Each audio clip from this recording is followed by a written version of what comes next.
Hey guys, what's going on? This is Pants Our Dragon, and today we'll be doing a little video for top 5 best top laners for solo queue as of patch 6.2. Last time I did this was in patch 5.24, so that's about a month ago. And now the top lane sure has changed since my last tier list, so I think it's time to do a new one. Also, I feel like a lot of mastery pages weren't the correct one. Anyways, with all that being said, let's get started.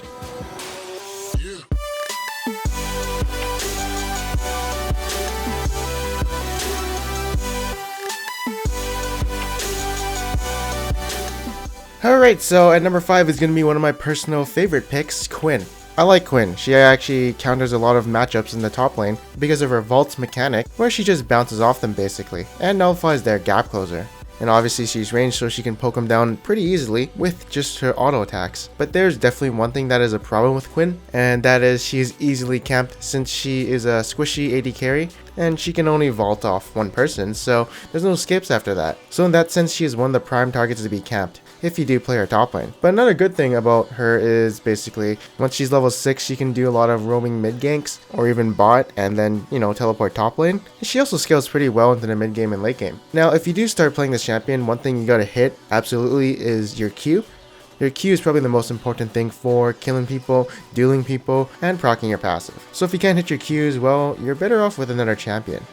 Next up at number 4, we got The Rock. So The Rock, I think he's really good. I spam him a lot in solo queue when I play top lane just because he's really easy to play. And he's also really good this season just because of how armor works, although they did buff the Last Whisper item builds. So it's gonna be a little easier to pierce Malphite's thick skin. Ooh, but he also shits on a lot of AD top laners too, and just in general high physical damage enemy comps, which you probably do see quite often in solo queue. He also has one of the cleanest initiations in the game, so you basically press R, your team follows up, kills everybody, then you win the game. Although he's not a carry champion, he is more of a, team supportive champion since he's always going to be good throughout the game. He does have a weak early game until he gets some levels and a little bit of items, so don't count on ganking for him pre-6. But at least he's tanky, so he doesn't die too much in the top lane. Next up is going to be Fiora. So a lot of people have been taking Grasp of the Undying, which is really good on her because she can keep proccing it with her Q, and also popping Vitals, giving her a lot of health. Yes, abusers of this mastery are really strong right now. Fervor of Battle did get buffed, but I do feel like, she's going more of the tanky build now with the Titanic Hydra and Black Cleaver, and does pretty well. Also being able to 1v1 a lot of champions with their ultimate is, well, good pressure for the top lane. Also, she is really hard to gank because of her Q, giving her so much mobility, as well as a parry stance to block all incoming damage, or even stun and slow the enemies. And of course her ultimate, even though it kind of got nerfed, the duration doesn't last as long unless you proc out of Vitals, it's still like a Janna Monsoon, and just healing all your allies hit points so they can fight again. Even without the ultimate, of course, she is, well, a pretty good duelist. Now, next up we have Poppy.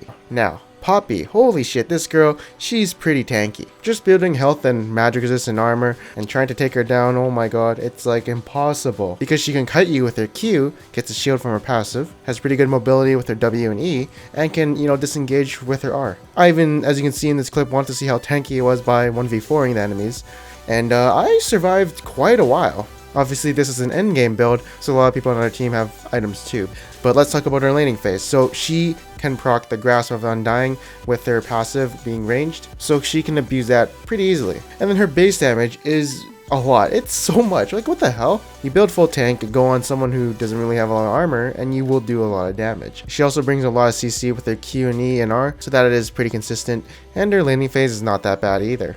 Basically, she's a tank who does pretty good damage, pretty good CC, and is actually pretty tanky. Oh yeah, and can use Grasp of Undying pretty efficiently. And finally at number 1 we have Gangplank. Gangplank, okay, so he's definitely one of the abusers too of Grasp of Undying with his Q. You slash a minion, burn it, auto attack for a bit, then you can sustain off your enemy by just pressing the Q button along with poking them.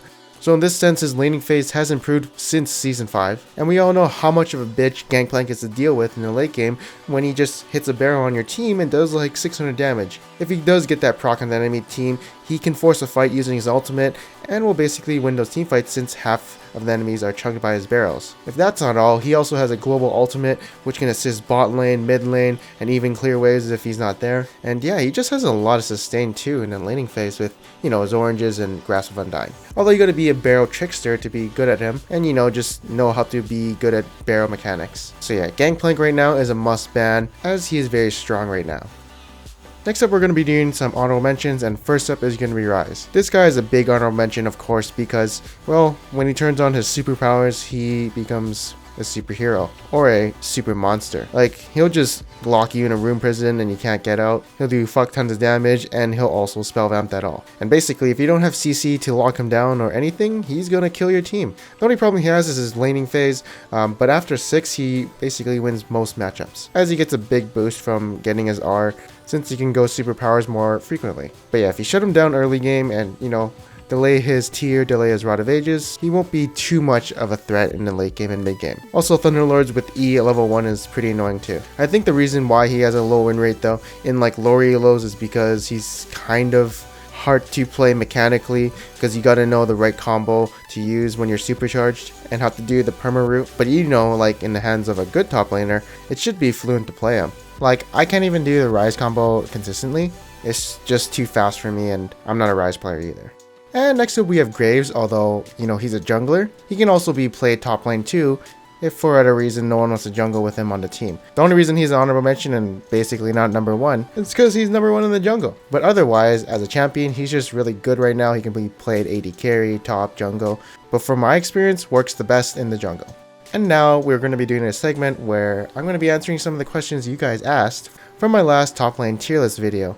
So the Echo asks, dude, where is Renekton? Alright, so Renekton is one of those champions who is not that great at the moment. I'm not really sure why. I mean, he does, you know, benefit from runic armor. Probably would be really good with Grasp of Undying too, and Titanic Hydra as well. And he also gets hit point from his ultimate, so you know, Grasp of Undying will do more damage and steal more life. Although I don't really see this champion quite often. Actually, I've never seen it really before in Season 6. And on paper it sounds good, but I'm not sure what's happening. Next up, Sebastian asks, no Jax? Well, Rageblade was nerfed like quite a bit since Season 6, and he's got no momentum until he gets that item. And once he does get that item, he's, you know, still pretty squishy. And the thing is also, if he does get behind in lane, he's super useless. Like, tank Jax doesn't really work, he's a bruiser. It's gonna take a while for him to get some damage, and once he does, well, the enemy is kind of past his power spike already.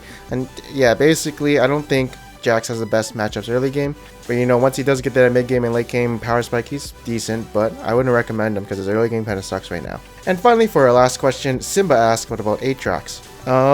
You know, runic armor, Grasp of Undying, or even Fervor of Battle sounds good on paper, but I don't know, he's just not that useful, I guess. I've never seen one yet, so there's no opinion about it, but I could say it's a niche pick for some people maybe.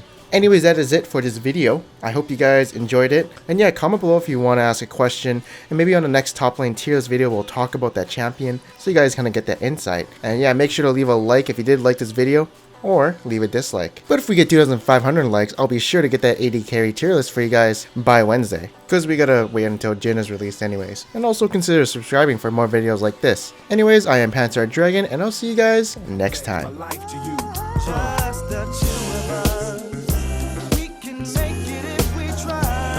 Just me and you, just me and you.